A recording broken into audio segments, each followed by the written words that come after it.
की बात हमारे मुख से, हमारे मन से निकालना चाहते हैं। हम बड़े सतर्क और सावधान होकर उनके प्रश्नों का उत्तर देते। ऐसे 8-10 लड़के जयपुर में बैठे हुए हैं। वे माननीय एक मंत्री महोदय, उसके गुर्गे हैं।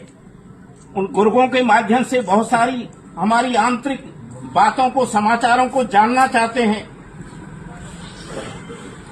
हमारा डूंगरी बांध आंदोलन राष्ट्रीय आंदोलन है, जन आंदोलन है। और 88 गांवों के जो हमारे प्रतिनिधि हैं, इस आंदोलन के जो अध्यक्ष हैं, वही हमारे नेता हैं, वही हमारे जननायक है, वही हमारे मूल जनप्रतिनिधि है। यह आंदोलन किसी एक व्यक्ति के हाथ में नहीं है।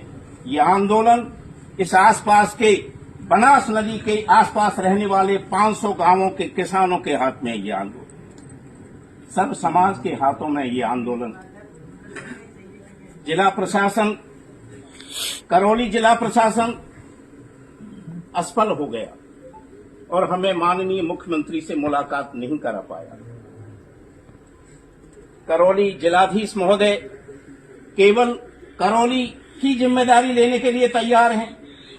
ऐसी स्थिति में सवाई माधोपुर के हमारे जो प्रतिनिधि मंडल के सदस्य हैं, उनको हम कैसे अलग छोड़ सकते हैं। करौली और सवाई माधोपुर का संयुक्त प्रतिनिधि मंडल ही माननीय मुख्यमंत्री से भेंट करेगा और भेंट करके, मुलाकात करके हम उनको यह समझाने का प्रयास करेंगे कि बनास नदी के पास पानी नहीं है। माननीय मुख्यमंत्री जी, कुछ अहंकारी मंत्रियों ने आपको और केंद्रीय प्रशासन को और केंद्र सरकार को गुमराह करने का प्रयास किया है।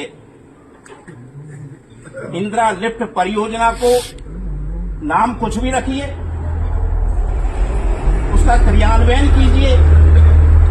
आपको तो पानी चाहिए ना, पानी तो चंबल के पास, और उस पानी को चंबल से लीजिए और लिफ्ट सिस्टम से ले जाइए।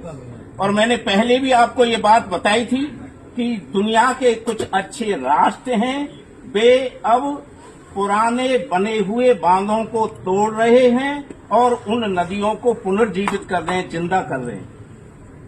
हम चाहते हैं कि बनास नदी जीवित रहे, बनास नदी का अस्तित्व समाप्त न हो और चंबल के पास बरसात में 3 महीने तक अपार जल राशि आती है। उस अपार जल राशि को आप लिफ्ट सिस्टम से, वैज्ञानिक पद्धति से, विश्व के सुयोग्य वैज्ञानिकों से परामर्श लेकर, वार्ता कर, शोध कर, अनुसंधान कर ऐसी पद्धति विकसित कीजिए जिससे 11, 20, 21 जिलों को पानी चाहिए। आप वहां स्थानीय स्तर पर लघु बांधों का निर्माण कीजिए और वहां पर लिफ्ट सिस्टम से पानी ले जाकर के जल को संरक्षित कीजिए और जल की सप्लाई कीजिए। मान लो दिल्ली और मुंबई जो नेशनल जो एक्सप्रेस हाईवे बना है, वहां यदि आपको पानी की जरूरत है तो वहां लघु बांधों का निर्माण कीजिए, वहां जल को संचित कीजिए।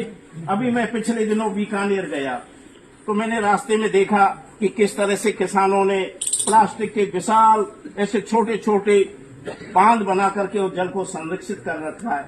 अरे सरकार के लिए क्या भारी है, आप जल को संरक्षित कर सकते हैं। तो एक तो मेरा आपसे विशेष अनुरोध ये है कि कुछ नौजवान गुमराह होकर के मंत्रियों, संतरियों और प्रशासन की मुखबरी कर रहे हैं, उनसे सतर्क और सावधान रहने की जरूरत है। और यह आंदोलन आंतरिक रूप से, भीतरी तौर पर हमारी जनता में बेहद आक्रोश है। मैं एक दिन नारोली डांग गया, अभी कल ही मैं सपोटरा में लगभग 4-5 घंटे रहा। मैंने स्थानीय कस्बा के लोगों से बात की, सर क्या होने वाला है। मैं कि बांध नहीं बनेगा, आपका सहयोग चाहिए और जब संकट की घड़ी आए तब आप हमारा सहयोग और साथ दीजिएगा। बांध किसी भी कीमत पर नहीं बनेगा। रही कोस की बात, मित्रों आप घबराओ नहीं, ये हेमराज दिवाकर और ऐसे 50 किसान जब झोली फैलाकर जब बाजार में निकलेंगे, किसानों के घर जाएंगे तो 1 करोड़ का कोष आपका बना देंगे। पैसे के बारे में आपको चिंता करने की कोई जरूरत नहीं। मैंने शेखर से, बाजार के लोगों से बात की है, वो आपको सहयोग देने के लिए तैयार है। लेकिन जब हम 50, 60, 100 लोग एक साथ आगे बढ़ेंगे वो आपको धन की वर्षा कर देंगे। पैसे की दृष्टि से आपको आंदोलन में किसी भी प्रकार की कमी नहीं आएगी। और मैंने एक ये प्रस्ताव रखा है कि एक गाड़ी स्थायी तौर पर सवाई माधोपुर के लिए, एक गाड़ी स्थायी तौर पर करौली के लिए खरीदी जाएगी और वो गाड़ी निरंतर चलती रहेगी। उसके लिए डीजल की भी व्यवस्था रहेगी, ड्राइवर की भी व्यवस्था रहेगी और इस आंदोलन का केंद्रीय कार्यालय सवाई माधोपुर में होगा और उप कार्यालय हमारे यहाँ सपोटरा में हम बना देंगे और इस तरह से यह आंदोलन चलेगा। आपको अपने मन से डर है आप बिल्कुल निकाल दीजिए। और मैं अंदर की बात एक और बता देता हूं, सरकार आपसे भयभीत है। अभी ग्राम पंचायत के चुनाव आ रहे, सिंहासन हिल रहा है।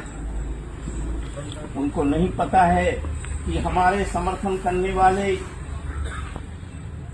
सरपंच, हमारे समर्थन करने वाले प्रधान, जिला परिषद के सदस्य, पंचायत समिति के सदस्य, नगर पालिका और नगर परिषद में हमारे लोग जीतेंगे या नहीं।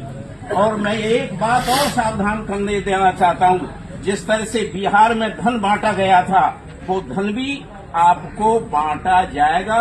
उससे भी आप सतर्क और सावधान रहना। ये भी तैयारी इस मौजूदा सत्ताधारी सरकार ने कर ली है। धन की वर्षा होगी इस आने वाले चुनाव में। फिर निकट भविष्य में 3 साल भी नहीं रहे, आपके विधानसभा के चुनाव आने वाले, आपके लोकसभा के चुनाव आने वाले। ये बांध का मामला लंबा चलेगा।